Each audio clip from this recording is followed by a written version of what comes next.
Hey everybody, and welcome to Creating Canon with your hosts AJ Hamilton and Nick Pappas. Thanks. Do you want me to correct that again? Do you want to be called what your name is? Yeah, I mean, one of these days you'll get it, but it's fine. Nick Pappas. Nicholas J. Pappas. God damn it. Nicholas C. Pappas. Yes, that would be. How's that? That's the one. That's the one. All right, I'll cut all this out. Yeah. No, the C stands I for won't. your mama. Oh, damn. And joining us today is the lovely... The wonderful. The incomparable... The incredible. Guys, I only paid Edible. for like 3 compliments. Did you just call her Oedipal or Oedipal? Oedipal. Okay. True. Let's say that. True. Yeah, let's say that. Adrienne Whitney Papp. Yay. Welcome. Hi! I don't know why I'm waving. I waved at you though, AJ. Hi. I'm here too, so that I can see you, so that works. I'm waving at myself. Hello. I'm waving because It it's looked hot. like you were trying to do the sound of one hand clapping when you did that. That's the sound of one hand clap. So smart.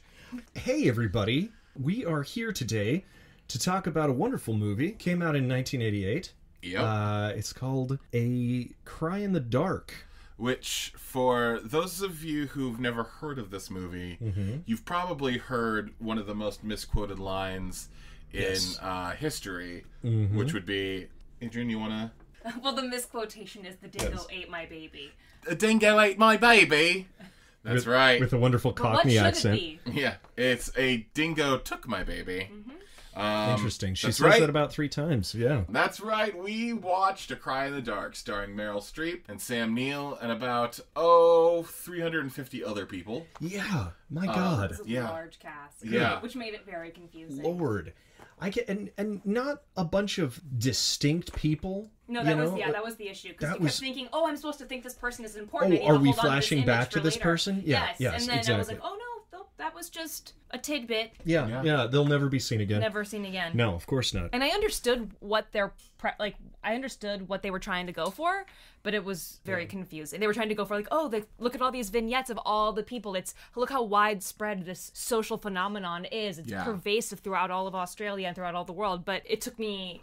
I think we all had the same idea. Like it took a while for us to grasp that. Not me, I understood what was happening right away. Well, You're a liar. Well, you No, I knew exactly. I mean, I hate to You're say horrible. it, but like immediately I had realized that this was a movie about what was happening in real life, and then like the court of public appeal. the court of public opinion. Right. Now, I got that, but I just I wasn't did sure too. who to focus on. yeah, and I honestly thought it was good. Have you ever seen Truman Show is a great example where you follow all of those people. You follow the people in the bar. You follow the people at home. You follow all the audience members as if they are characters in the movie as well, but they don't matter as much. Just they're a point of focus. And we get that a little bit with like the news people. Yeah. Yeah. But not a lot of other people. It's just like, random construction people. Random cops that look like the random construction people. Yeah. I enjoy what they were trying to do, and I get it, but it was... You know, actually, where that was actually done really well was in the very first episode ever of Black Mirror. Kind of remember and basically, it was everyone was trying to figure out if this guy was gonna, do the nasty pig? with the pig. Oh yeah, Yeah, of course, and then yeah. it was, and so there was just this constant tuning in to just different people, like do they'd remember be doing it that, in a yeah. bar, like whatever, and so we were constantly tuning into different groups of people and who were kind of in different, quote unquote, like social statuses and different walks of Exactly, yes. life, but we could also like track that exact same group, Yeah. and because they were in different walks of life, sort of able got to. a different It was sense. consistent. It was Yeah. consistent, and it wasn't so jarring. Right. The movie Major League does the same exact thing, where it's the same. I think it's the same 4 or 5 groups that it comes back to 4 or 5 times throughout the movie, where it's like almost in order, like as the seasons are happening. And if you haven't seen this movie, it's not irrelevant that we're talking about this so much, because honestly, it's probably a fifth of this movie. Yeah. Well, it says 350 speaking cast. That's excessive, insane. and a lot of it comes 4,000 from that. extras. 4,000 extras. Yeah, Good I mean that really Lord. gets 350 people who spoke. That's a lot of faces to keep track of. Oh, yeah, Where you're yeah. thinking normally the people who speak, they're sort of now they're chosen for us in order for us to be like, okay, I need to pay attention to this person because they're going to show up again, or I need to know exactly what they're saying. But I just think the concept is distracting. Yes. In a way. So I don't know what fascinating. if you didn't think that. Fuck you. No, I'm kidding. I did not. Well, first of all, let's just hop back for one quick second. Like, I guess. maybe throw the plot out there. No. Just so we're all that's clear. right. You do that. Yeah, You yeah. do that every once in a while. So Read and it then, in and your then I want to voice. hop in on that. So on my movie phone voice, I've been out of work for a very long time. Since the internet. I know. On an August night, 1980, baby Azaria disappears from a tent near Ayers Rock. Her parents claim it was a dingo. The public thinks it's the parents. The court will decide the guilt. Bum bum bum. Yeah. So, It's kind of a bare bones movie. it's so simple. Yeah, it's it really so is. simple. The thing that I want to hop in on is the Sure. idea. It seemed very clear that the only two people that we needed to really track, Yeah. were Meryl Streep and Sam Neill. Mm-hmm. Everyone else, And one of the kids. And the other kind kid of is one of the kids. of an awful child. it's No, an I'm awful kidding. child. We hate that child. And then everyone else, it almost didn't matter. And I think for me, the two big key-ins is I literally do not remember another name in the movie other than Meryl Streep and Sam Neill. And also, too, I thought they actually did a great job setting us up for we are going to meet people in this movie that in the long run will not matter. Okay. From the very second opening scenes. In fact, I think the first dialogue in the movie was the truck driver driving by, doing some exposition, watching a christening, and that was it. That was his only I think moment. Mutton Chops actually was the first one. Oh, Mutton Chops. That's right. The preacher The christening named guy. Mutton Chops. Who didn't show up. They couldn't get him for that last day. I think he died. Oh, God. That's Okay, Yeah, that's that's what comforting. It's Okay. really sad. Did you? Yeah. And he He had. was in it twice. No, he came in. Yeah, for he came in the- twice. Yeah. Yeah. But he didn't come. He wasn't For there the third for the time. burial. one. Yeah. I mean, and Mutton Chops, we just have to describe Mutton Chops for a second, because this man is balding completely. So it was just one gigantic, huge, like, Zeusy kind of mutton chop that connected to his hair around the back of his head only, and then back to the other mutton chop. He was like half lambed Einstein. Right. With like- everything in the middle just completely shaved or gone. Yeah. Yeah. It exactly. was. It was like a racing stripe. Of It was bald- like That's what it was. a reverse mohawk, I'd say. It was. There. Yes, It is. it was. Thank you. Well done. Perfect. It was incredible. It was of the time. Yes. And was. we gotta say this right off the bat. This was such an 80s movie. Yeah. Holy crap. It with really the was. synth music. Yeah. In and fact, just the credits big, alone. Big shoulder pads. Oh my Yeah. gosh, yeah. Oh, man. I think I wrote the soundtrack opening music, slow piano / smooth, like, Kenny Rogers music. I yeah. already With the- felt... Kenny G? Or Kenny G? I'm sorry, Kenny Kenny G. G, Thank you. yep. I don't... Kenny Rogers. Thank you. Come eat gotta my know. chicken, Mr. Dingo. Kenny G. Kenny I- Rogers Dingo Roasters. When it had like, and it was just what was so special about it was really wanting me to know that Yes. this was an important and serious film. Well- when it had like the all caps red titles Off with center. that music off center, and it was just like this is important, and then in small at the very end, like little yellow writing. This is a true story. I also have to add too, though, because like it's that Kenny G / Kenny Yes. Rogers music, and underneath you hear the whoa whoa whoa whoa Yeah. whoa, whoa, of like a didgeridoo. And then the dingo close-ups, which was really excessive. Maybe we should just go through a little Please. bit and like talk about what happens in order for just a second. Yeah, at least, yeah. Because it also actually you made it a very important point that it is a true story. Yeah. That everything we're talking is- about, we haven't mentioned it yet until you mentioned it. Because if you, I mean, Well, it seems ridiculous. yeah, that's what I was gonna say. It's like this is the biggest case in Australia. At this It moment. was actually really a huge deal around the world, too, Oh, at the time. yeah. I mean, they're kind of Yeah. Mm-hmm. but I remember hearing about this. I was not born, but I remember even hearing about it, like, Yeah. people would talk about it. Yeah. Yeah, absolutely. After the fact, and people like, oh, yeah, remember the case. I think I wasn't even in some sort of a class. But yeah, Biggest it was thing mentioned. before OJ. Yeah, probably. Yeah, I but mean, it was a televised thing. Yeah, and yeah, it's exactly. a big deal. Where it was sort of the again the popular opinion Yeah. thing where those were being swayed. You couldn't get a pure jury. You know, Right. I mean, it didn't seem Well, like everyone seemed to have an opinion, and just to go back really quick, like to give like the 2-minute recap. 'cause, Sure. Again, this movie is incredibly simple. Yeah. It basically is just that Meryl Streep and Sam Neill, who are the Chamberlains, go camping at Ayers Rock. With their 3 kids, their newborn baby. With their newborn baby and 2 other kids. The baby is kind of fussy, but starts falling asleep, so Meryl Streep puts the baby in the tent. All of a sudden, they hear this, like, whelping cry, which is a cry in the dark, which, again, actually, first of all, I think that title's fucking amazing. It's when you great, hear that but cry in the dark. I feel like it's the inciting incident, but I don't think it lasts through the whole movie. Do you?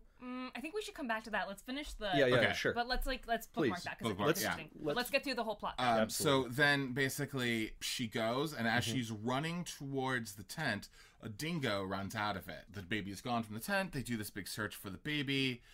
They can't find the baby. Sam Neill and Meryl Streep accept that the baby has died. They're noticeably, genuinely upset. But they also, like, they're just like, this has happened. Yeah. But and there is no hope. And they portray shock very well, I think, where you might be like, why are they not more upset? Well, it's a crazy time. It's insane. And They're there's very blood. well- Blood is found. Yes, in right. the tent. That's the end of that, like, section. That's the first section. Yeah. The second section is they start doing press talking about, like, and they're doing it specifically to say, watch out for dingoes. This is something that all Australians need to know about. Sure. Be careful, be safe. Well, the husband is also, in addition to that, very religious, and part of his mission, he also says, is that he wants to tell people who are going through grieving things that God is there for you too, and that you can get through issues and whatnot. Right. And religion does also, that is definitely a theme. So I just want to very bring that much up so. now. No, that's It's right. a huge theme. He's a preacher in a Seventh-day Adventist Adventist. church. And from that point on, it becomes this trial of public opinion. This is where we start cutting to all kinds of other people that we'll never see again. We're literally starting fist fights over whether or not. Oh my God, yeah. Like, how crazy is this? This is the stupidest thing I've ever heard. And rumors, conspiracy theories that they attached it to, like, Satanism, Jim Jones, cults, cults, like everything. There was a sacrifice. It was a sacrifice. At that point, there's like a mini trial in the area where it is found that there's nothing that the family did wrong, that this was a clear case of a dingo stealing this baby. Yeah. But Australia itself as a country can't stop talking about it. The case grows bigger and bigger and bigger, so the police keep investigating, and they decide to put her on trial for murder and Sam Neill's character on trial for accessory to murder after the fact. Right. The last hour of the movie is this trial, and it is a brutal fucking trial where people are bringing things up, making her relive things, and at the end of the trial they actually find her guilty and they put her in prison for 3.5 years. After 3.5 years, she is released from prison because they find new evidence. That's actually not even it. They find new evidence, but mostly the old evidence is discovered to be false. Correct. And the guy that we had never seen before says, I'm going to be compassionate. Yeah, you're like, well, thanks. The movie came out in 1988, so that's basically where the movie ends, is that moment with her getting out of prison and everyone being very happy. Yes. The movie came out in 1988, in December of 88. September of 88, and like the weirdest, craziest coincidence, and the filmmakers were probably like, oh my God, this is great for us. The Chamberlains were officially exonerated of their crime, saying that officially a dingo did eat the baby. The family had nothing to do with it. Right. And that's it. I mean, like, that's essentially the entire movie. Yeah. And it feels like we're leaving a lot out, but like we actually she has another baby. She has another baby. But like in the grand scheme of things, it does not connect to the rest of it. Although weirdly, a kangaroo raised that baby in its pouch. That is true. Yeah. That is true. They trust other animals. Yeah. Just not dingoes. Never dingoes. Just saying. Kangaroo raised my baby. That's terrible. One of the things, speaking of the other baby though, which I thought was actually really beautiful and refreshing, as a female, was the fact that with the absence of having the female baby killed, sort of the impetus for having this child was to actually add another daughter to the family. They have 2 boys. The 2 boys are asking for another daughter. Yeah. They want a girl. I feel like this scene never happens in film, where all of a sudden it's like the girl is asked for in the film. Oh, yeah. The girl is wanted, and then the girl is presented, and the father and the mother are like, thank God it's a girl. Like, that never happens. And it was, just like as a side note, I was like, wow, that's kind of it's sad to me that it was jarring. Like, it shouldn't be so jarring. Yeah, there was a lot of other feminist issues in the film, but that I thought was actually quite lovely. Yeah. But I thought they actually did something really fascinating with the feminist issues. Like, I think one of the ones is where everyone seems to be saying to Meryl Streep, like, you should be acting this way. Oh, I loved acting that way. scene. You should be demure. You should be this. And she's like, I don't want to be those things. I want to be me. I'm not that right now. Yeah. How dare you? Like, yeah. No, I really liked that that speech of hers. But then in the same vein, which I thought was really fascinating, was a little bit before that, she was judging one of the characters, the only female person presenting evidence. She was upset about her and criticized the way she looked. Yes. That was the most callous that character came off. Yes, and it was towards a woman. And I thought that was really disgusting writing, especially because that scene happened behind closed doors. Sure. So in other words, like, we don't know if that's even true. It was written by a man, sorry, but like, it's, you know, it's just like... Well, three men, technically. Yeah, so it's like So it's better. Yeah, yeah, exactly. But it's like 3 men. Yeah, and I'm like, what are you talking about? 3 men and a dingo baby.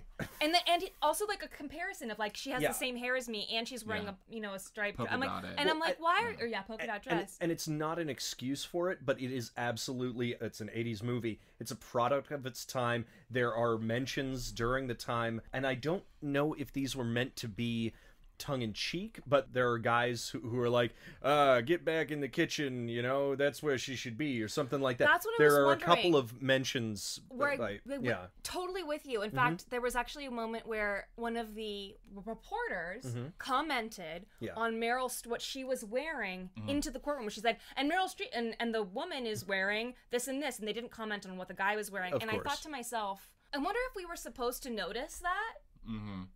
As an audience member. If it was a social commentary rather than it being... or whether it was just so normal, because it is so normal for people to comment on what people are wearing, and that we still do it, and we still see it in the news, and it's such a weird thing. Yeah. But also, this movie seemed to be so aware of presentation. Well, there was another... Yeah. That it made me wonder. I wrote down a lot of things like, does this movie know it's doing this, or does it not? That is interesting. I kind of almost want to argue a little bit that it does now, and there's a few things that tip me off. Number one, that scene where Meryl Streep was talking about like how she's not demure and like that's not who she is, and they're trying to get her to act that way. Yeah.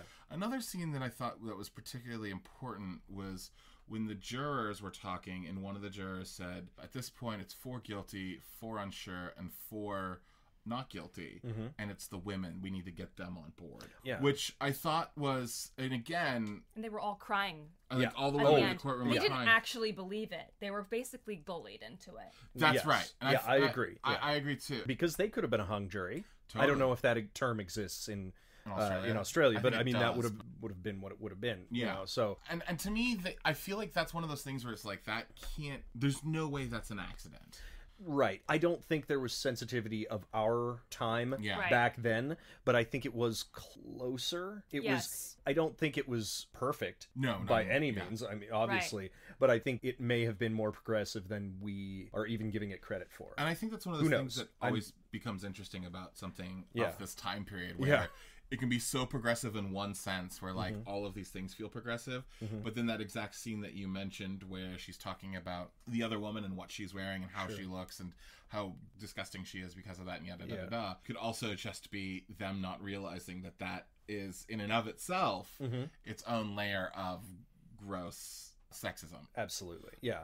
That's a fascinating thing. I still see that today all the time. I'm sure. Where and even when somebody thinks that someone is doing something that is feminist, and it's like, I see what you're doing, but you're actually doing harm. Yeah. In some ways, you're trying to make women look good, and then you almost ended up doing the opposite. And the example would be, for example,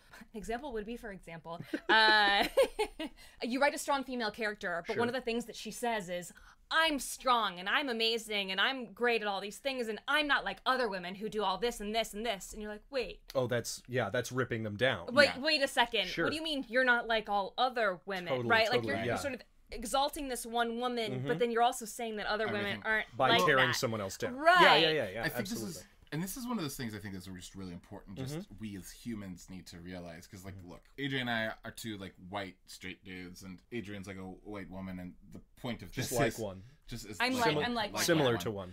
The point of this, though, is like I feel that I truly am. As I try to be as feminist as possible. Sure. I try to be as progressive as possible. But I know I fuck up and make mistakes. Absolutely. And there are times where I say something and I'm like, oh wow, that is the product of the society that I grew up in the 80s. I just repeated something that I heard. Yeah, and whoopsies, that was dumb of me. Yeah. So I get like that is something that becomes fascinating about like not only humans but film. Like when it tries to do something but then it fucks it up. Well, and who knows? We haven't done much, like a huge amount of research on the actual case, and we don't know how the book was written. Well, I was actually looking that up. Oh, you were? Yeah. Well, what's interesting about the book, and this is what I was curious about, was so the film is based on the book, and the book. The book is called Evil Angels, by the way. Sorry. Oh, yes. And Evil Angels was the name of the movie in Australia. It was only called Cry in the Dark here. Oh, interesting. Yes. Okay, cool. And you were saying? the writer, Bryson, has described it as a documentary in the form of a novel.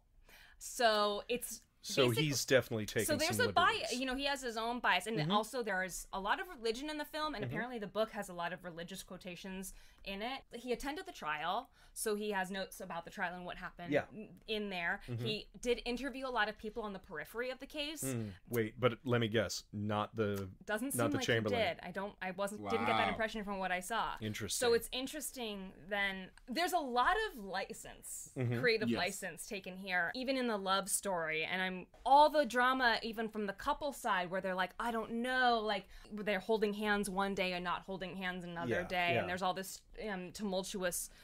I don't know if that's even there. Right. And it sort of upsets me that this was their portrayal. Yeah, no, well, I it's get you. It's almost, well, you know how everything gets lost in the grapevine when you tell one person your story, you tell them that person tells your story, and it's basically what this is demonstrated in the movie. Yes. Yeah. And I can tell that, and clearly there's what the movie is about, which we've said, but there's also like what the movie's about, and there's the stands for. What it's now. What it's really. Why is it made? Why did somebody make this movie? Right. Well, let's go into that. Like, that's interesting. Yeah. Why did somebody make this movie? And I think, to me at least, there was a huge message about dingoes. About dingoes and being so scared of dingoes and how bad and dangerous they are. No. Public service announcement. The more you know. It was about there being more to things than what meets the eye. There were a few prongs here, but kind of all connected. That people are very judgmental, and we need to look below the surface. But also, it's kind of a cautionary tale about people being too judgmental, but it's also a cautionary tale about people being too trusting and wanting to have information bias. I mean, the fact that there was all this evidence that was suggesting that they were also innocent, but people wanted to disregard that because they knew exactly what they wanted to see. They wanted to convict these people. Yeah. I mean, the fact that no one thought that it was weird that some London forensic guy was like, I'd like to look at that. Can I take a look? Well, it's odd. I hesitate to do this because this is a huge kettle of fish that we could get into. But it feels very modern. Oh yeah, with the way that we That's are what I was thinking. Doing and how news is disseminated and how news is consumed. We saw a lot of people have their biases, but we didn't see a lot of people changing their minds. And I think that is. Are you talking about in the movie or on in the Facebook? movie? Oh, I'm so yes, exactly. Oh yeah, in both, because there were people who already thought that they were nuts because of their religion, because of how they looked. Because her face, something about her face. Yeah. She exactly. just the way she stares and she doesn't why are they smile wearing those clothes or whatever? Exactly. Why is she not crying was the other big question that was kept asking. Like, right. They hate her because she's not crying. Right. I don't trust her because she's not crying. But then if she's too emotional, they said that she seemed so angry, and she's like, I am angry. Yeah. Can't I be that way? And there are also people who are very stoic when they are upset about something and they don't cry or they don't. She's in shock is what I was thinking. I was like, gosh, I mean, I don't know. No, absolutely. And or in the court, how many days and weeks did this go on? How tired would you be? You couldn't maintain tears the entire time, even if you felt them. Also, I'm assuming that if you are in trial for killing your daughter and there are just people coming up there talking more and more and more about how your child was murdered, ripped apart, head torn off, this, that, and the other thing. She's not an object. You have to, she's not an object. That was in line.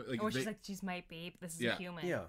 You would have to numb yourself to just survive that. Well, they ran out of the courtroom when they saw that example with the baby sheep being thrown into the pen with the dingo. With the dingoes. How callous could you be to not understand? I mean, I guess lawyers do this all the time, so they are more inured to it.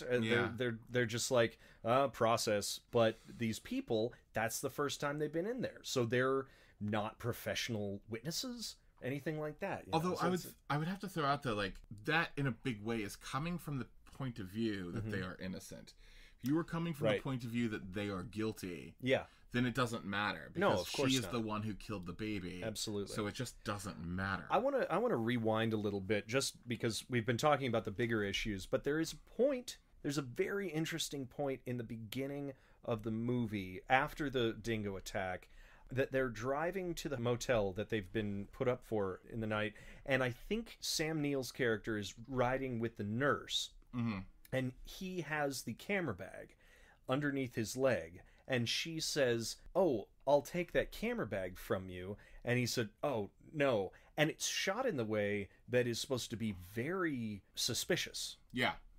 And that was confusing to me, because we get to see everything else from the perspective of the Chamberlains. So I don't know what the purpose of that was, whether or not to set up doubt in our mind, to get us maybe on the side of to be swung eventually, because it didn't seem like the rest of that the movie was taking us back and forth.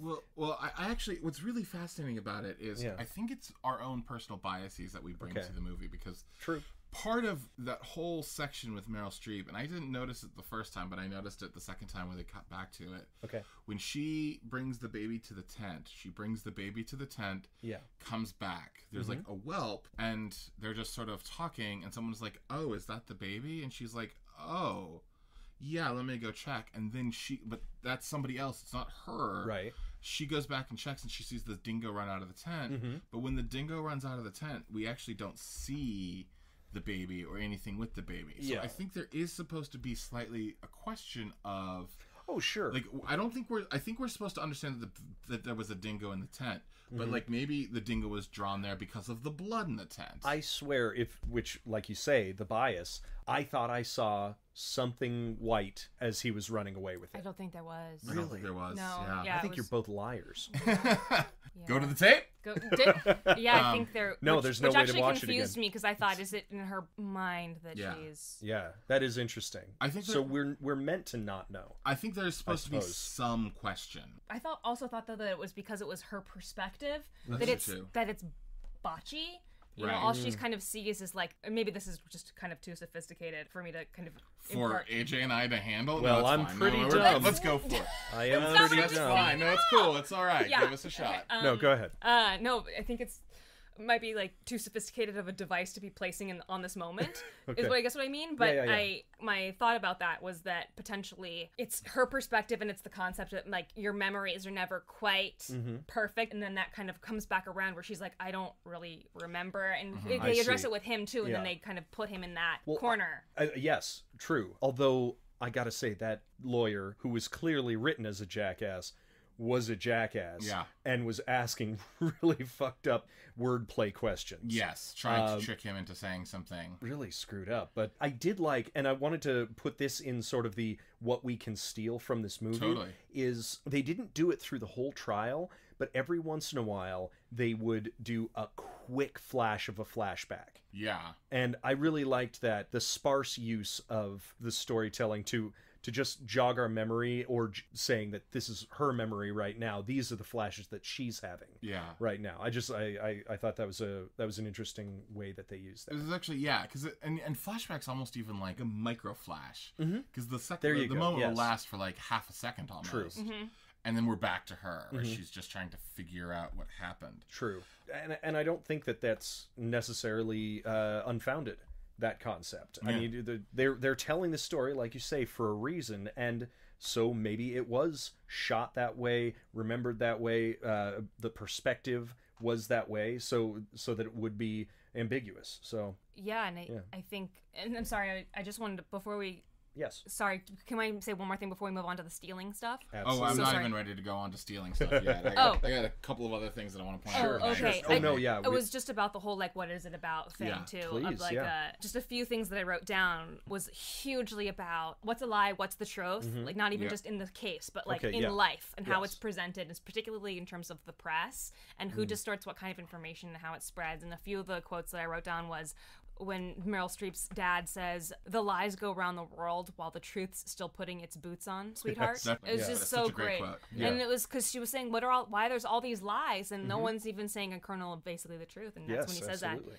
And then I wrote down, quote, like, "The people aren't interested in facts," unquote. That, like, hurt my heart. Yeah. Yeah. And it just was like, is this coming now? Which Like, what is this? which is another one of those points to lay out in the evidence that this movie is smarter than maybe people are giving it credit for. Yes. And Meryl Streep refers to something that's talked about as a press invention, and that the rest of them use a little bit of license. Yeah.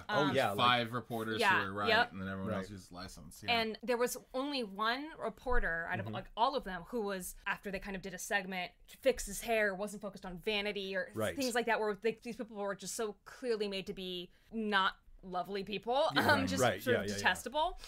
And the one person who was this female from the Woman's Magazine, and we thought, oh, good, she'll come in, she understands, she says, like, I have a baby and all that stuff. We don't see her again, but we later find out that she her lied. article was the most biased of all. So Yes. Yeah. there was never a presentation of how somebody, at least one person from the press or the media or anything, got it right or did them good. It was everybody We never is bad. Yeah, and we Anybody didn't, who presents and this. we were never presented with the 5 people that got it right. Yeah. 5 yes. reporters that No, it was may have only a gotten bunch it of right. assholes who inundated their privacy and had helicopters over their they heads, and even we made don't know if that's bets true. on things like, Oh, when's God. the baby going to be When's born? the baby guilty or not guilty? Guilty or Yeah. not guilty, Yeah, yeah, yeah. and like some of them are actually angry because they lost the bet. It had nothing to do with people's lives. It had nothing to do with the fact that a baby died. And I just don't know if I believe. I mean, maybe some people are like that, but the ratio, how many people were like that, you know what I mean, to not, I was Yeah. like, some of these people just are working. It might have been amped Need to up work. a little Yeah, bit. a little bit. It was a little But bit like, I yeah.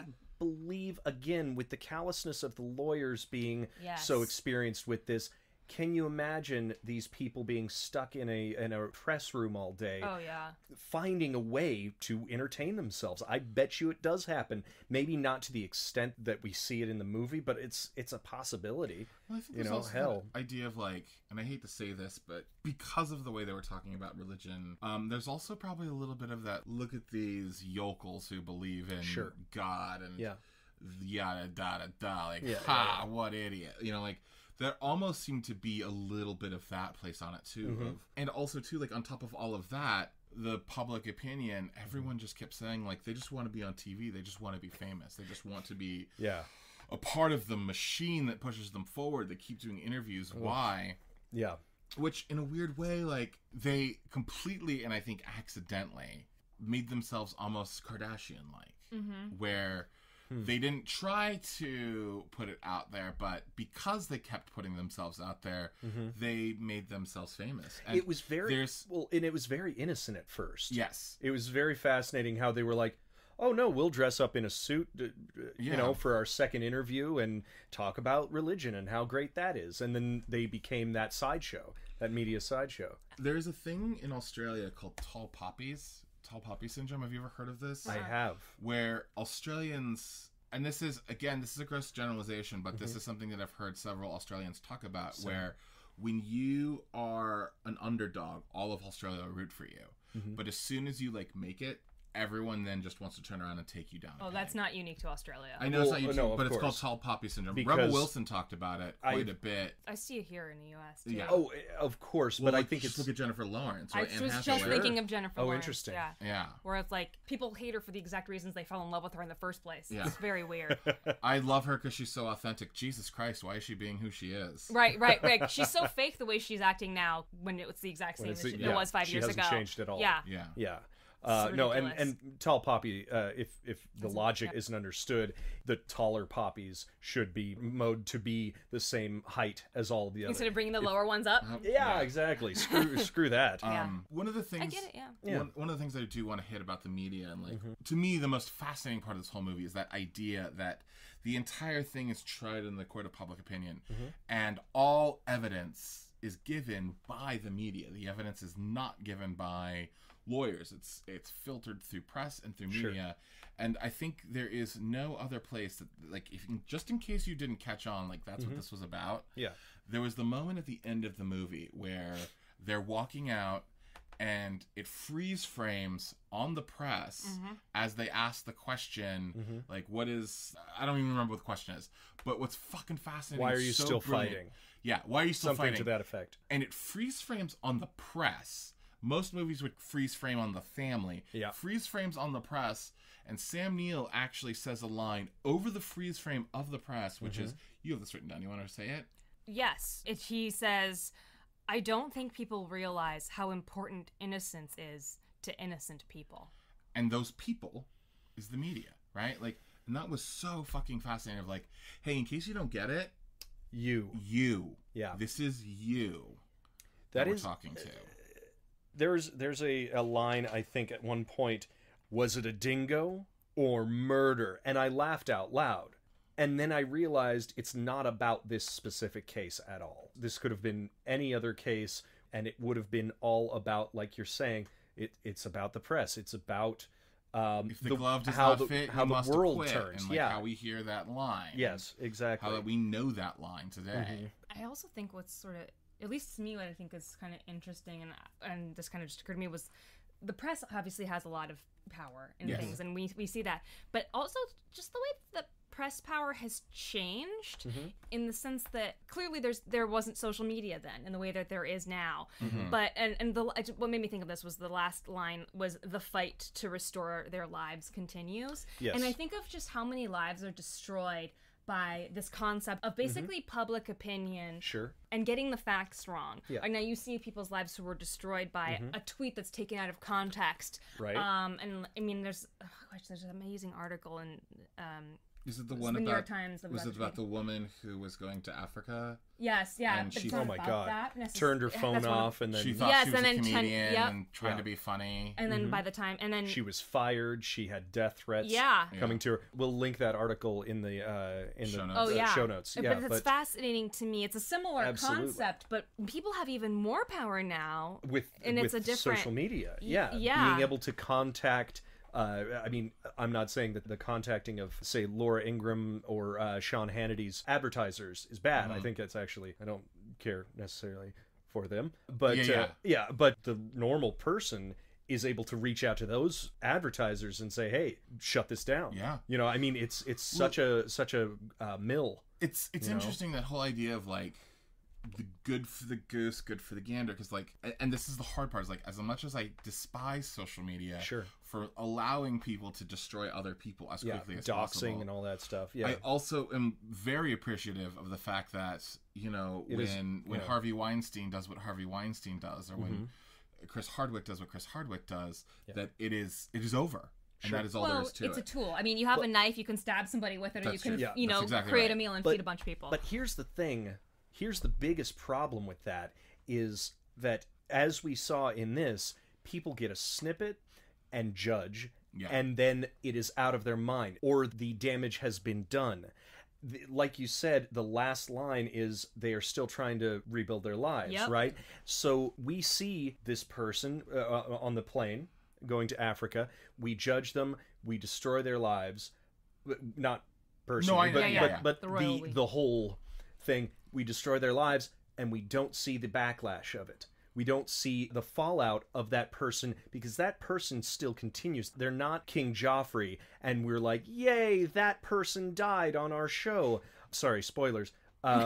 It's old. It's like Game of Thrones reference. oh no. But yeah, I mean, those people are real people. Maybe they did a shitty thing for a second or a while, and I don't say that they should be forgiven, but the mill that we send them through, and many of those people who send them through it don't have the right to send them. right. Like, wow. Yeah, with this family, I will say, in the situation that we're talking about right now, these people were not necessarily given any leeway because of the tiny little bit that they had been exposed to the public. Well, I think this I don't know. becomes super fascinating, a movie like this. And I just recently read The Crucible. Okay.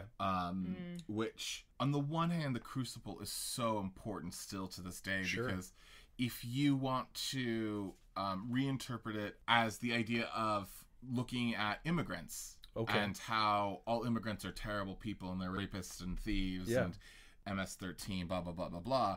The Crucible becomes a very important play because it's saying, like, this is not true. Like, we have to...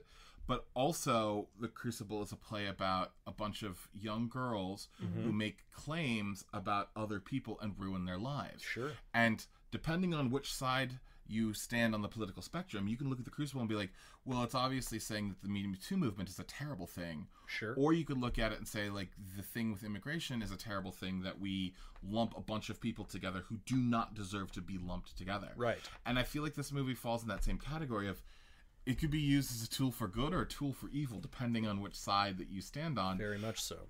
And I'm assuming good and evil is different depending on which side you stand on. Well, of course. What I think is interesting that you mentioned, and it kind of goes back to the lies go around the world while the truth's still putting its boots on thing. Yes. Is that with that, it's with the advent of social media, it's the lies go around the world fast as fuck. Yes. While the truth's still putting its boots on. But I would say that in some ways, I mean, before social media, I'm not even sure that this quote is completely accurate, because before, I don't know if the truth even could put its boots on. And I think or with it never got the light of day. it never even, I don't even know that truth got boots. Whereas now, it might be slow. Yeah. But really, it's just the fact that the truth can even go out there.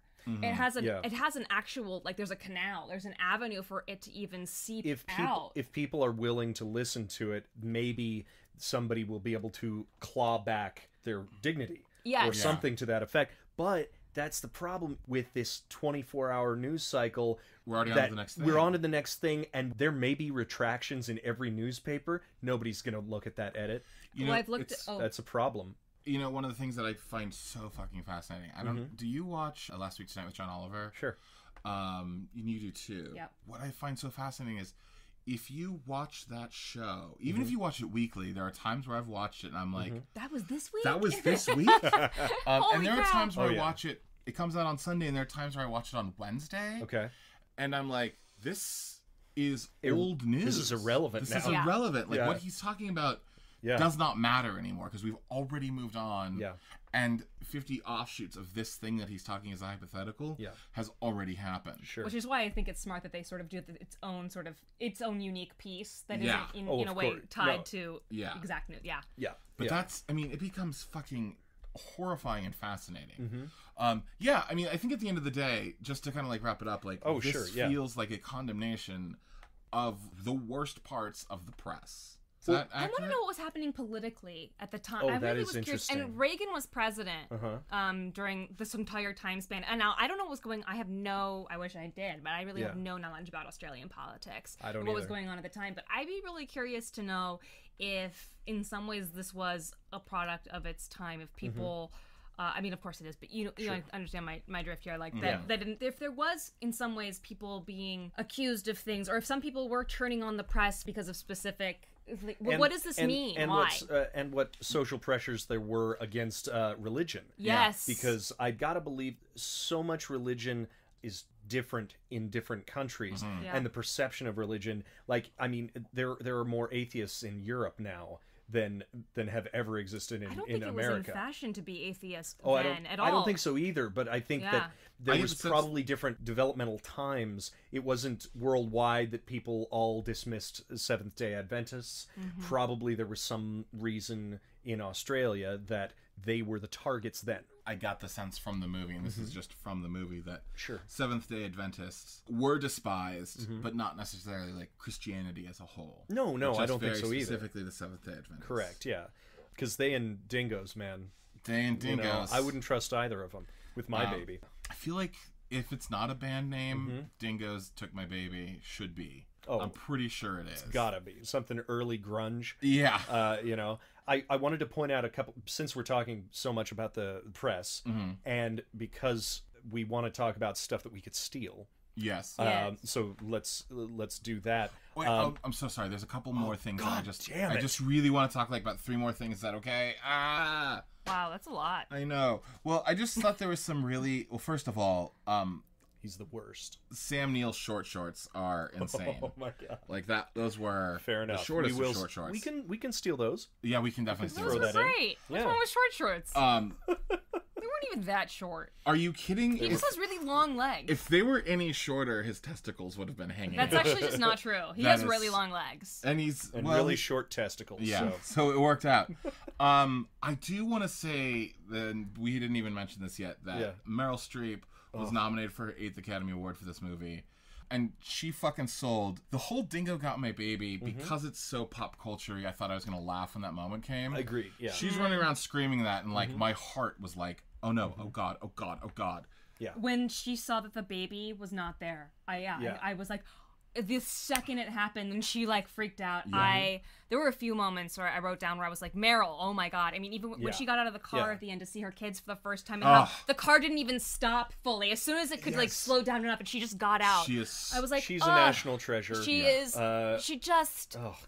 There was that moment, and No, there's so much truth. She was the linchpin for me of 100%. this whole movie. It was a bit long. It was a bit because it was so bare bones.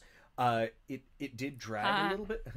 No, sad face. Oh, child. no. Sad face. Sad face. Oh Bare no! bones of a child. Think of that tonight, folks. But she kept bringing me back to it. Honestly, And she's the only non-Australian. Everyone else in the movie is Australian. Interesting. Sam Neill is. Yeah. The entire supporting cast, the director, of course. So it's fucking fascinating. the She's 4,000 extras. the 4,000 extras, the 350 speaking Lord, cast. yeah. She's the only non-Australian, and like Sure. her accent was flawless. I thought. It always is. She's like, and it's like a. She commits, man. She's also sort of a genius when it comes to that's the probably accents. true. She's just got an ear. It's Yeah, insane. yeah. I mean, I'm sure she puts a ton of work Oh, into it yeah, as well, yeah, but yeah. she's also got an ear. Kind of yeah. like Robin Williams had an Very- ear for yeah. it. Like just R.I.P. Very but true. Yeah. I really appreciated and loved the exposition, like the random truck driver driving by. I thought the map exposition with the kids, where Sam Neill's talking to the kids about like, this is where Grandma lives, this is where we live, this is where we used to live, this is where we're going. I will say there was a few times where the discussions with the kids were like, oh, this was to keep the kid actors entertained, and it was kind of just like let it roll. you Yeah. know? And I was like, oh, kids are the worst. Kids are the worst. But I also thought like, funny I mean, you I have say no that. fucking clue what Australia looks like. No. Other than like, Well, apparently there's that big rock. there's that big rock, Ayers Rock, that we kept going back to over and over and over. That many shot of that establishment rock shots. was amazing. Oh, They got a lot of use out of the helicopter that day. They were like, Yeah, just they did. do it again, do it again, do it again. I loved when the helicopters were attacking them. That was when they were awful. Oh my God. surrounding them. That actually really upset me. That was upsetting. And then it went straight to quiet. Yeah. I was like, I'm being attacked by quiet. Yeah. Ah. It was a nice moment. Oh god, the moment where they had the baby and they were in each other's. That was one of the single most beautiful moments. Yeah. When they had in the new baby. cinema, like Yeah. Where she was so... Well, and The the two nurse of hands them. it. The nurse hands her the and baby. the and she's she like, says, you have 1 hour. you have 1 hour to hold your baby. Yeah. But then like Heartbreaking. But But even she a was moment grateful before for that. it. But even Yeah. a moment before Yeah, that, yeah, yeah. when they birth, When when she she births just it, and the two of them leans together. leans onto his neck. Oh. Yes. No, So that was good. because it was relief Yeah. for Yeah. just that 1 second Yes. of their life. Yeah. It was stunning. It was so stunning. I actually kind of loved the dingo exposition where like the dingoes kept showing up and how they kept showing up and how unafraid of humans the dingoes were because humans kept feeding them. Yes. I thought that was so important. Like humans kept throwing food at the dogs. And I think if we hadn't been exposed to how many times in our pop culture we've heard the dingo ate my baby, Right. Having them keep showing up would not have registered to me. Yeah, it I would would've not been have been like a oh, this is a new gong thing. every single time. Exactly. Going off. Yeah. They're like, Interesting. look, dingo. Look, dingo. Yeah. Exactly. It felt natural. And then one other thing that I want to talk about that I actually thought was so fucking genius and brilliant and incredible Okay. was the moment right after the killing where the baby was killed by the dingo, where they're in the hotel room and Meryl Streep's on the bed talking about how warm it is, how warm it is, how warm it is. Oh. And he's talking about religion and she's talking about reality, Yep. right? And then at the end of the movie, that completely flips where When he's they're pissed in at bed, each other. Yeah. just talking about how cold it is, and she's talking about how hot it is. Yep. And he has lost all faith. Yeah. And she is the one holding on to faith. Mm-hmm. Just from a writing standpoint, That's a- mirroring the cold along with the faith was just, and like the faithless, like it's warm to be in the faith and it's cold to be outside of faith. Yes. Was, and I'm not a religious person, but like No. for this movie, that metaphor and the way that switched, I was like, fucking bravo. It's quite good. And the fact, too, that they also had a lot of moments where they were not talking about the case itself and the stress and the pressure it put on them, but other things. Like, it was that thing of where it was like, where if someone spills water and like, oh, I can't believe you fucking spilled the water! And like, they freak Yeah, out. other moments betrayed how they were feeling. Yeah. Yeah. And where it's like, obviously it's not about the water, it's about something else, but in the moment you don't realize that. I thought there were so many great moments where that was happening, where they clearly did not know what they were fighting about. Yeah. So Exactly. I just wanted to point that out because I thought those things were really great. Agreed. And stealable, which I would like to put into the canon. Yes. I think Our also canon, very stealable much was so. like knowing, piggybacking on that, those things that made their relationship kind of tumultuous and whatever. There were still enough moments throughout where they connected that made me want them to be together. Interesting. Yes. That where they might say like, oh, we should get a divorce if this happens. Sure. But it seems You'll never... practical. Like I know that's practical maybe, but I don't want that for you don't to like like. it. No. You guys are. I know you're having trouble because you see the movies where like the couple's fighting. You're like, you guys are so fucking not meant. Like, Yeah, you are not compatible. just done. Just done. Yeah. But this was clearly like you are fighting because of the circumstances. Right. Yeah. It's just a very stressful time. Like you can do it. Yeah. And Yeah. I think sometimes you need to kind of make those quick moments of reconnection, which is great. God, when she was being taken away from him after the guilty plea, and he wouldn't let go of her arm, and he had her jewelry with him. Oh God, and she kind of kept like she couldn't.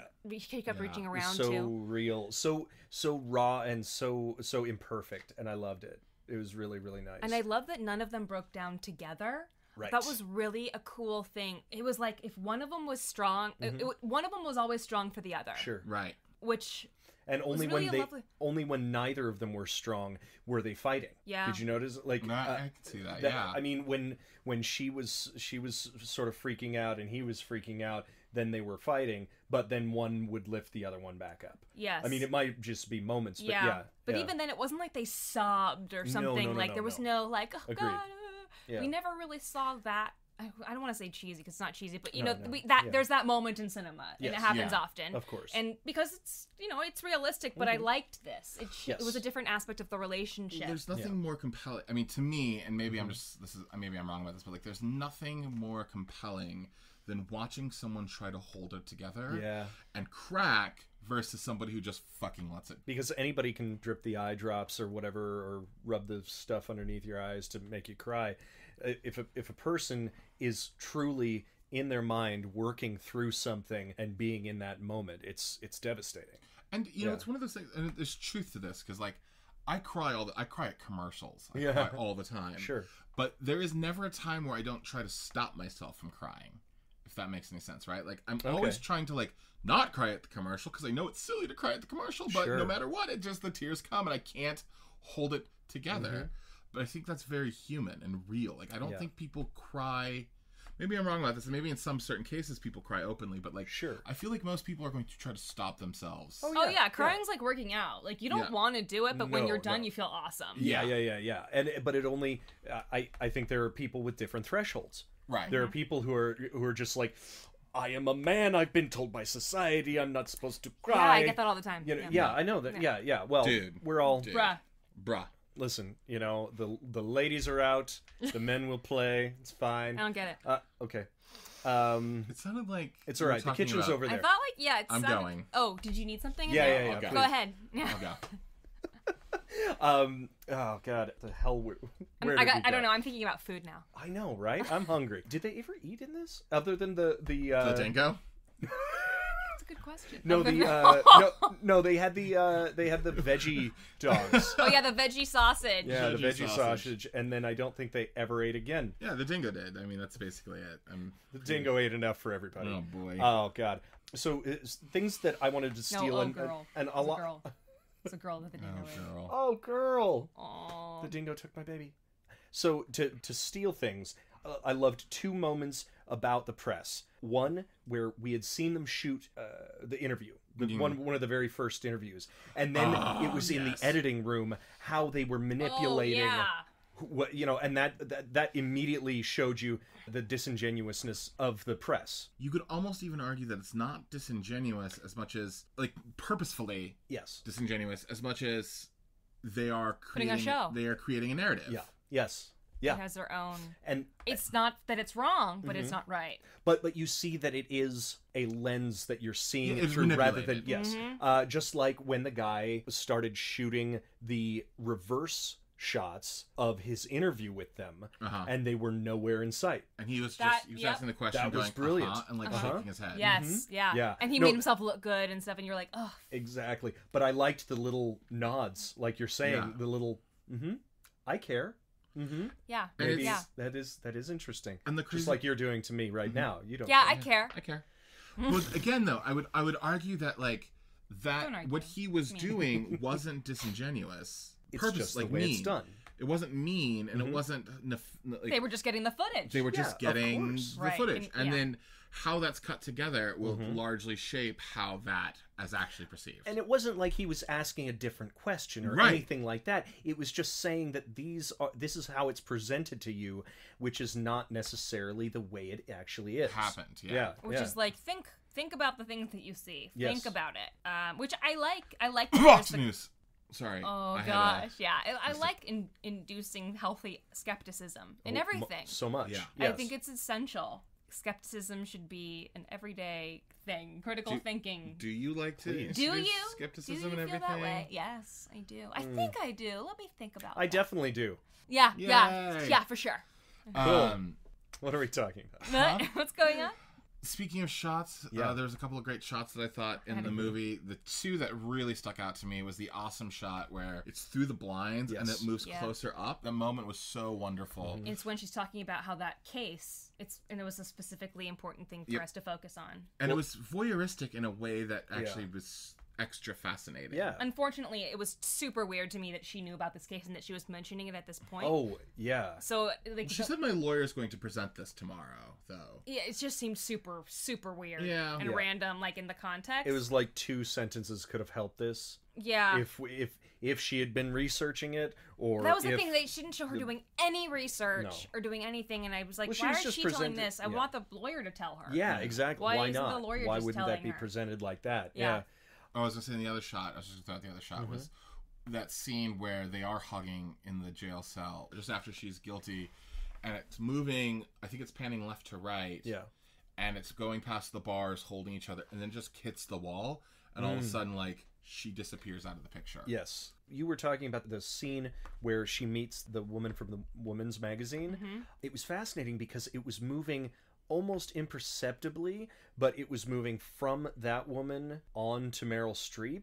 But I love shots that are still moving, and yet they're not affecting your perception of what's happening. You know, like one shots or something like that, where you still get a static scene, but you yourself are not static. You get to see more of the world behind them. I just enjoyed that. Oh, there was one shot I really liked, and it was actually it was a close up of Meryl Streep's hands, and it was towards the beginning, and she was dumping this plastic container of the baby's bottles, and her hands were shaking.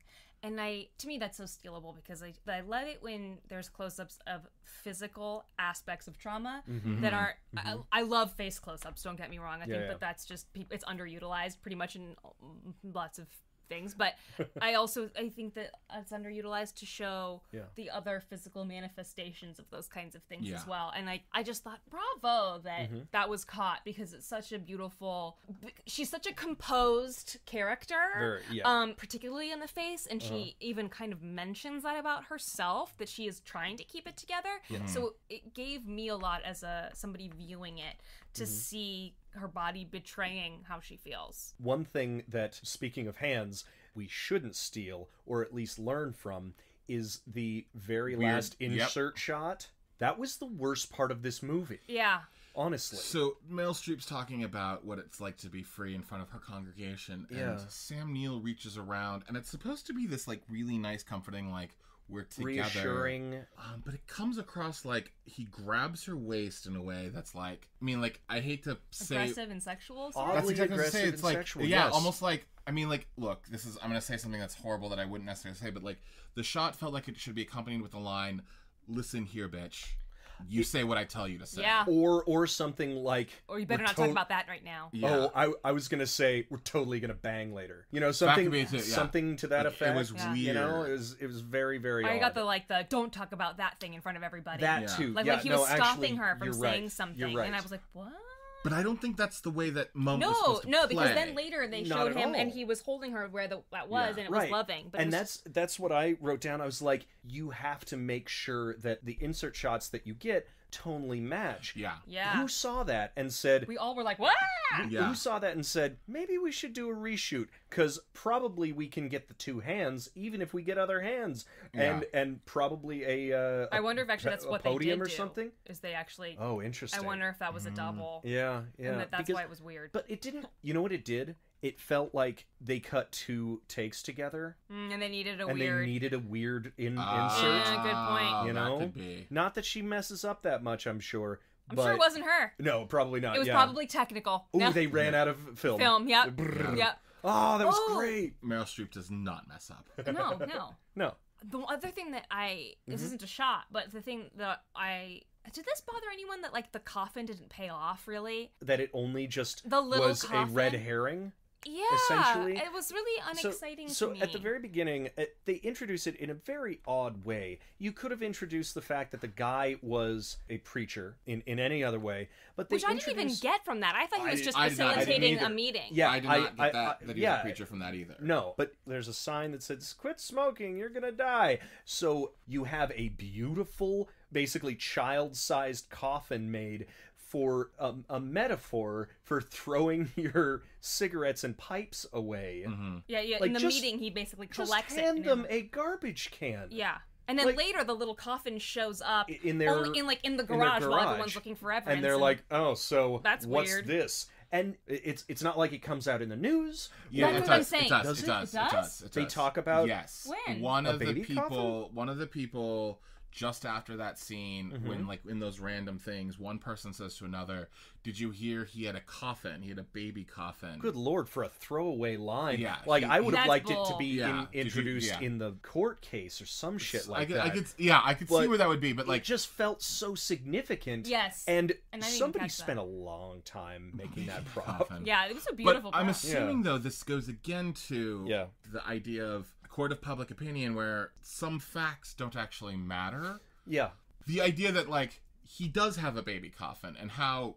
Then it should have been on the news, I think. You know what I'm saying? Instead of, like, a throwaway, then it would have been nice to have that be like, he has a baby coffin. Like, what does that mean? It's like, it actually means nothing. We saw what it meant before. Right. But I think, though, that was the shorthand version of it. Yeah, and was in this movie. And I think that... big stink about it. Which goes back to the needing to have only a few groups. And I also think that I don't think everybody was getting all of the facts. We were seeing the cops get all the facts, but I think very few facts were getting out to the people. It was just like an overarching sort of melange of feeling of what these people were about. There was a lot of things said amongst all those periphery people. Yes.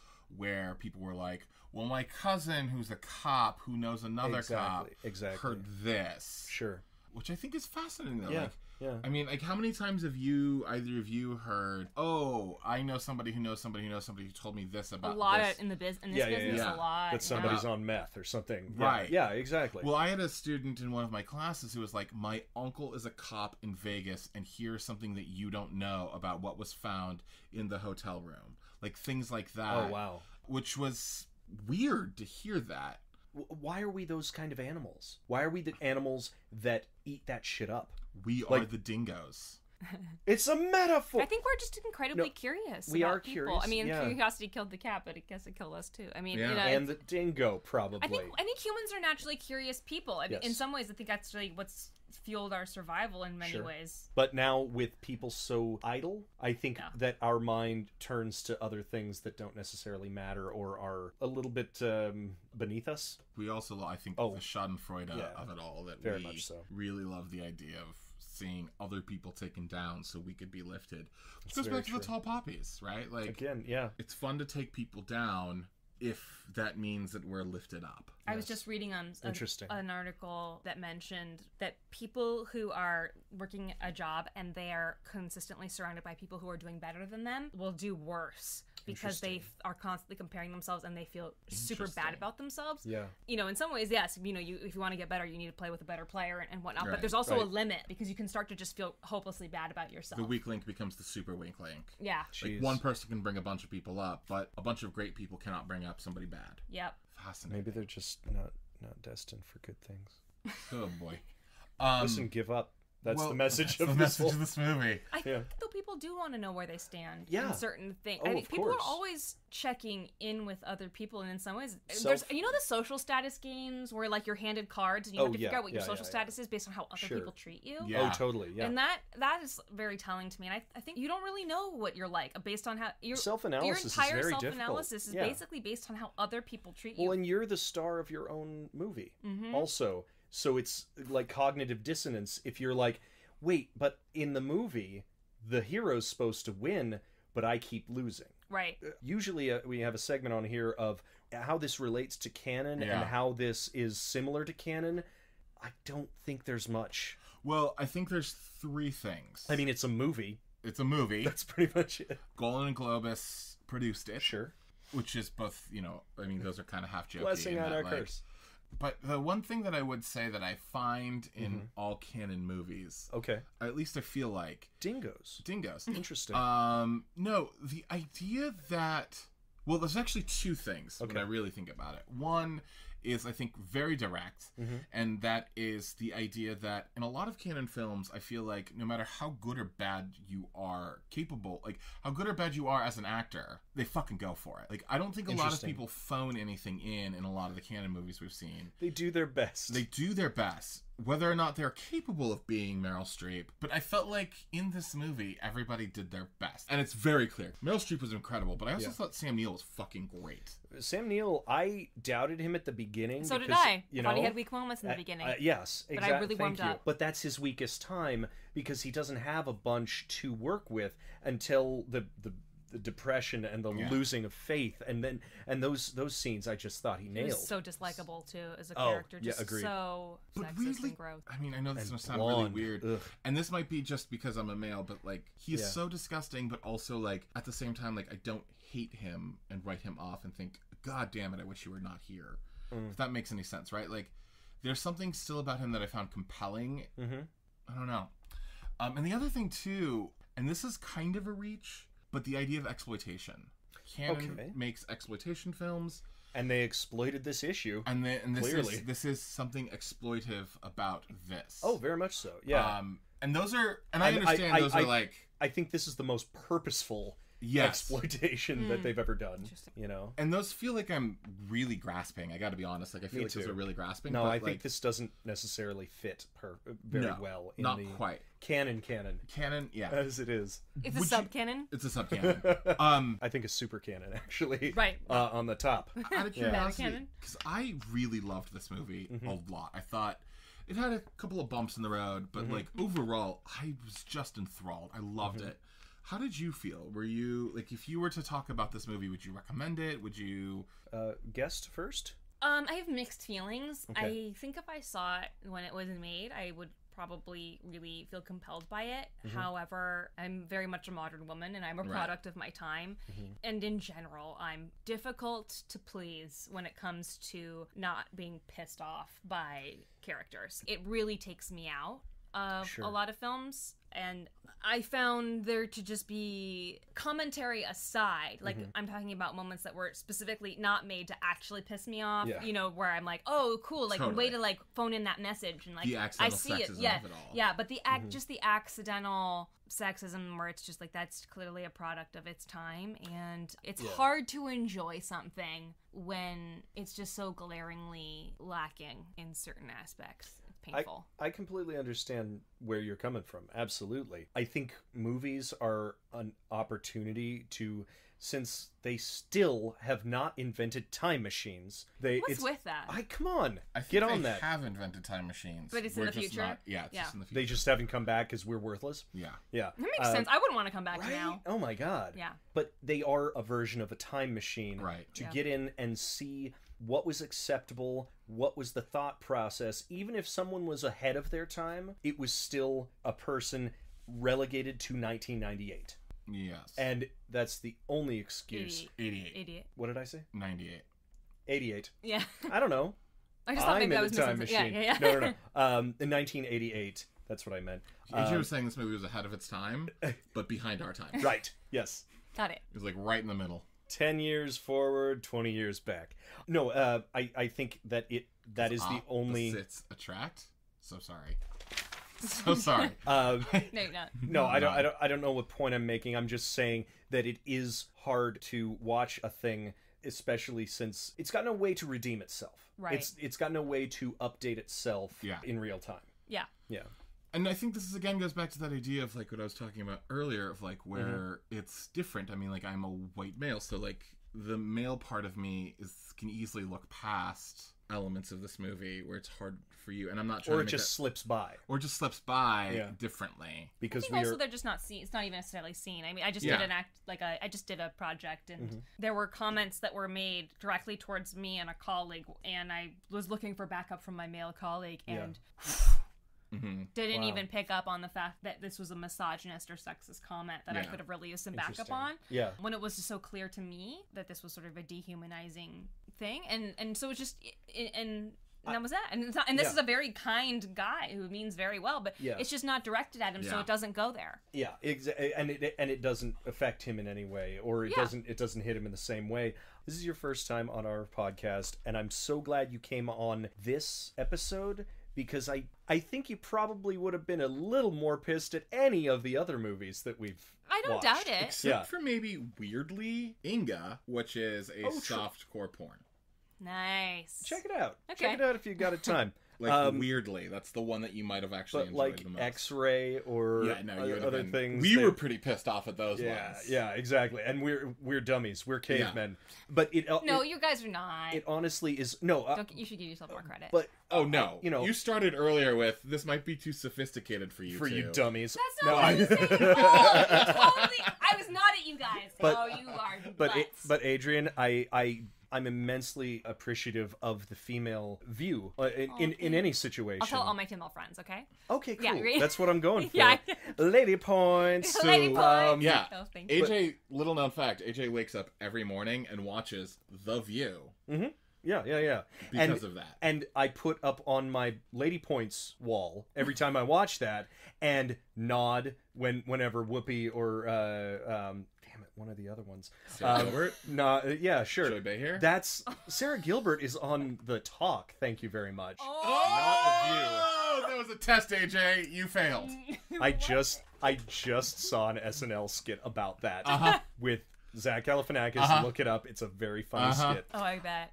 Totally. But I put that slash mark. I'm like, I did good for lady kind. So wait, though. You're a man giving yourself lady points? You've appointed a male to give yourself lady points. Isn't that the way it goes? I just was wondering. I mean, no. Well, this was Creating Canon with Nick Pappas and your former co-host AJ, bye everybody. who I have been informed to let you know was eaten by a dingo. Oh my God, am I a ghost? Is that what's I have been happening right informed now? that is what will happen to AJ, is he's going to be eaten by a dingo. After being murdered by Adrienne. Yeah, absolutely. Yeah. Hey, wait, no, hold on though. You never actually. Oh, did my you God. would you recommend this? All right. In my opinion, it is a fine finely crafted movie with excellent performances. To me, though, and of course this changes generation to generation, but to me, it was long. It was Yeah. oddly You thought it was long paced. too? Also, It was long. Holy shit. Also, here's the problem that I maybe wouldn't refer this to somebody else. The time passage was poorly addressed. Yes. Oh, man. It was only mentioned, Wow. and only after being mentioned did I realize how much time had passed. Interesting. Honestly. All right, so there you have it. One So person there- who was completely enthralled and thought it moved by quickly, and two people completely wrong. Anyways, you were going to ask about... Oh, When- what was I going to ask about? I don't know. Where can About we women's reach- roles? Where can we reach Adrienne? So, how did you know I was going to ask that? All right. Actually, let's first talk about what's happening next week. We're Yes. doing Rockula from 1990, directed by Luca Bercovici, starring Dean Cameron, Tony Basil, and Thomas Dolby. This was a movie about... A young vampire cannot lose his virginity because a curse imposed on him centuries ago. That's right. You can actually check that out on Vudu or Amazon Prime before you listen to our episode, so you know what's going on. All right, now that we've got that out of the way, Adrienne, I want to thank you again. Thank you for having me. This was so fun. Would you like to tell everybody where they can follow you on the socials or any of that? Yes. Okay. Yeah. Where I can have we a follow you? website. Cool. AdrienneWhitneyPapp.com. AdrienneWhitneyPapp.com. It's not a mouthful. It's not. I have actually been on that website, Oh, I and no, I have. And you can follow her on Facebook, Instagram, Twitter. They're all Yeah, linked hi. there. So like, subscribe, thumbs up, do whatever you do. Yay! So good. Yeah, we'll also link it down in the show notes. Okay, cool. Any ongoing projects or anything that we should look for you in? I have something coming up in August in New York, but that's all I can say right now. That's and fun. They just finished an activation at E3, which was really fun. Oh, fantastic. Yeah, and actually, this activation I did for South by Southwest with the Westworld thing, they just got a gold lion. Whoa. Yeah, just At at Con. Con. Yeah, I That's just got an awesome. award, so I feel like really excited and proud to have been a part of that. I mean, like it took, there was a bajillion people involved in it, but I'm excited yeah. that I was part of it. But yeah, that's cool. yeah, that's kind of what's up with me now, and yeah, and obviously I'm on doing this with you fine people. Well, fantastic, and we'd love to have you. Thank you for having me. Absolutely. Nick, anything relevant in your life or worth talking about? Yeah, I mean, like... Where do we follow Listen, if you want to know the ongoing project that I'm involved in... you? Yes. listen to this podcast that I'm on called Creating Canon. Oh, hey. Yeah. Sounds I might good. check it out. Yeah, I'd like to promote this podcast. I heard that like one on of the this guys podcast. died. Yeah, Yeah. Dingo ate him. It got it. It was Yeah, amazing. Yeah. And you can follow me I'm sad now. at Nicholas C. Pappas. Pappas, links, whatever, you know how this works. And I'm at the AJ Hamilton all over the webs. Check me out. And also check out Creating Canon with 2 N's, CANNON, on Instagram, Twitter, I think Facebook. And we love you all. And we'd like to tell you one more time, not one more time, we're going to keep doing this. Good night and good canon. Good night and good canon. You want to do it too? Good night and good Shyamalan. Well, now we have no hosts. Thanks, everybody. See you later. Yep. Yeah. Sure.